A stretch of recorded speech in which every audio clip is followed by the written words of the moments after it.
Pertanyaan kedua, pertanyaannya yang ringan-ringan ya, jangan yang berat-berat, biar jawabannya agak lama. Yaitu dulu,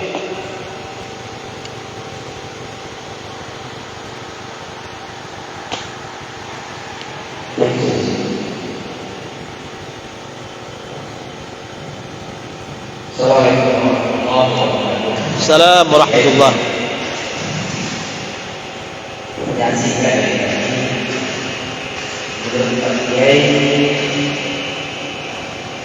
siapa golongan yang memiliki wahyu golongan mana kita bisa salah satu apakah akidah yang golongan sunnah atau golongan ini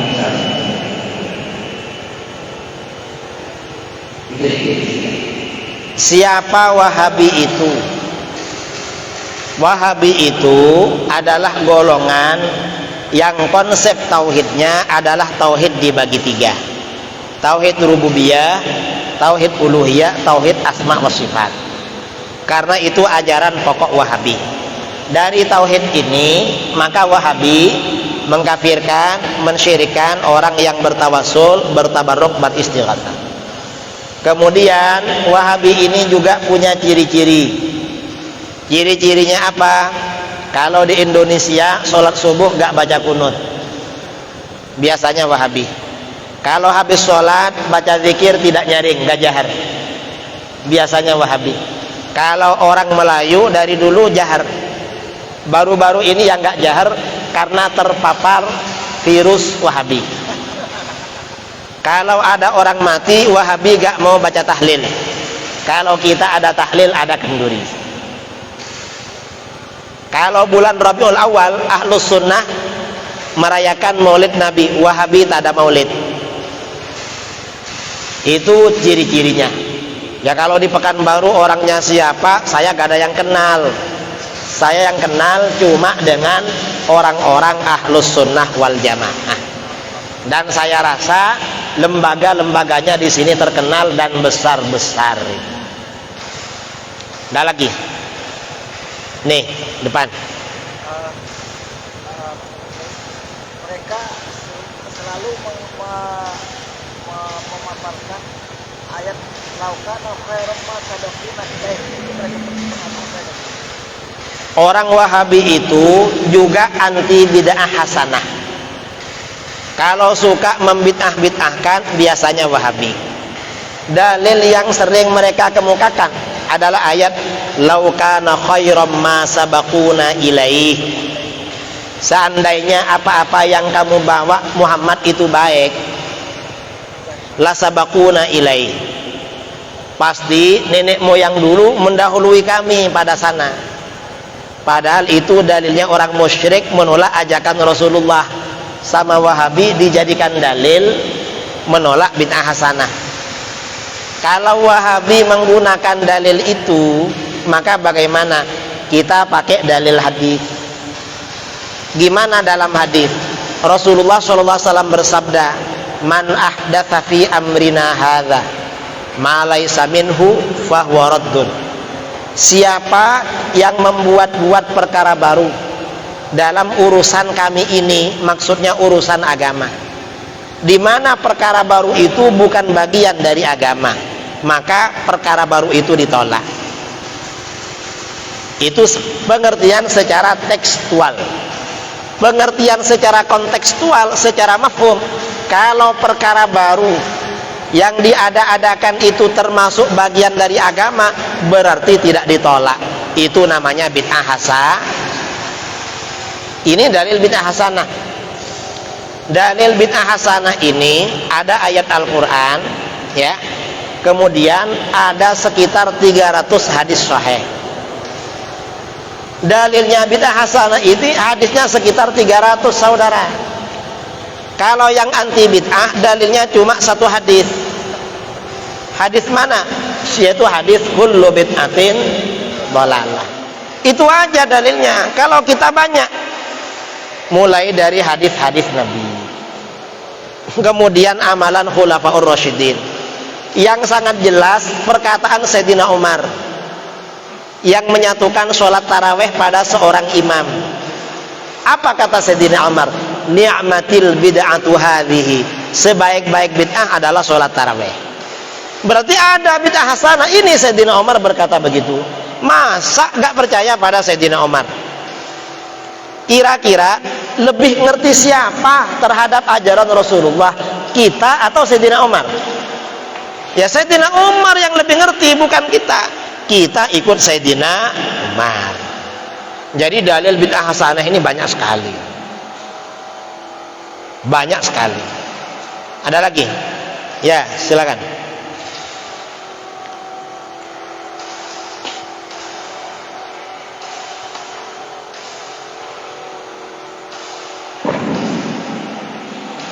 Assalamualaikum warahmatullahi wabarakatuh.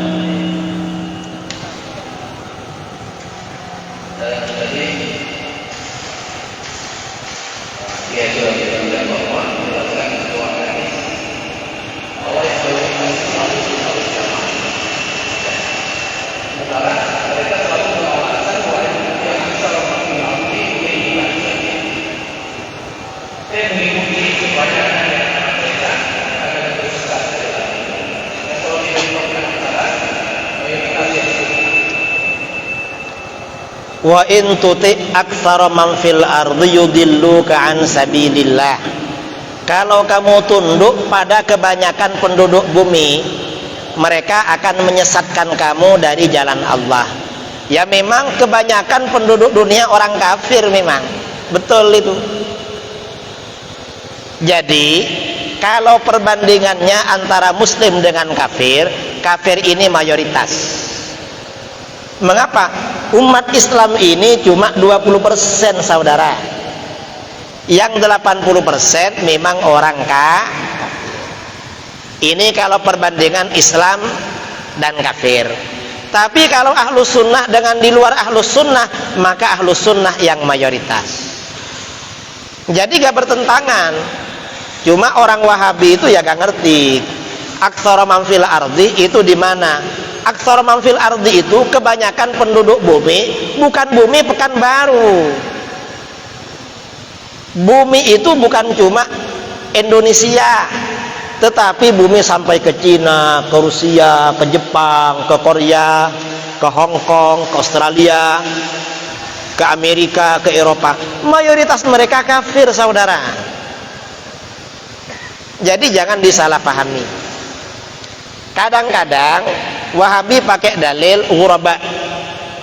Ada hadis bada al-islamu ghariban wa sayaudu ghariban kama bada fatuba lil ghuraba. Islam itu muncul terasing karena sedikit, lalu kuat-kuat, lalu terasing lagi. Karenanya beruntung orang-orang yang terasing. Ini juga perbandingannya orang Islam dengan orang kafir. Karena yang dibicarakan Rasulullah, Islam munculnya asing. Karena di tengah mayoritas musyrik di kota Mekah.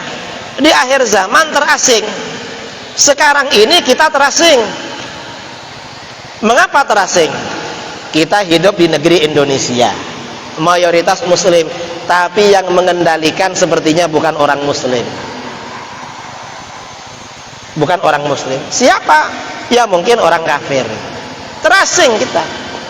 Dan ke depan semakin asing memang. Kalau bicara hadis ini, semakin asing. Pada waktu Islam itu kuat, ada khilafah. Ibu kota Islam sekarang ini ribut. Ibu kota pindah dari Jakarta, Kalimantan. Ibu kota Islam itu pindah berkali-kali. Asalnya di Madinah. Pada masa Sayyidina Ali, karena konflik perang saudara, Sayyidina Ali ingin menjauhkan konflik dari makam Rasulullah SAW. Ibu kota dipindah ke Kufah di Irak. Setelah Sayyidina Ali wafat, dilanjutkan oleh putranya Sayyidina Hasan. Lalu akan terjadi perang besar. Sayyidina Hasan menyerahkan kekuasaan karena mengalah kepada Muawiyah bin Abi Sufyan. Ibu kota pindah ke Damaskus di Syria, Syam. Lalu Bani Umayyah tumbang. diganti Bani Abbasiyah, ibu kota pindah ke Baghdad, Irak. Lalu Baghdad tumbang, ditumbangkan oleh Tartar, ibu kota pindah ke Kairo. Mana Kairo itu? Mesir. Bani Abbasiyah jilid 2. Lalu muncul Utsmaniyah. Utsmaniyah ini setelah memerangi Mesir pada abad ke-10 Hijriah, pada masa Sultan Salim Al-Utsmani, lalu khalifah menyerahkan diri, kemudian athar-athar selimut dari Rasulullah SAW yang biasa dipakai khalifah diserahkan kepada Sultan Salim. Sultan Salim kemudian diakui sebagai khalifah, ibu kota pindah ke Istanbul di Turki. Sekarang ini umat Islam nggak punya ibu kota, nggak punya ibu kota, nggak punya ibu kota. Negara Islam nggak ada karena umat Islam pecah-pecah. Ya, ibu kota Indonesia dipindah ke mana?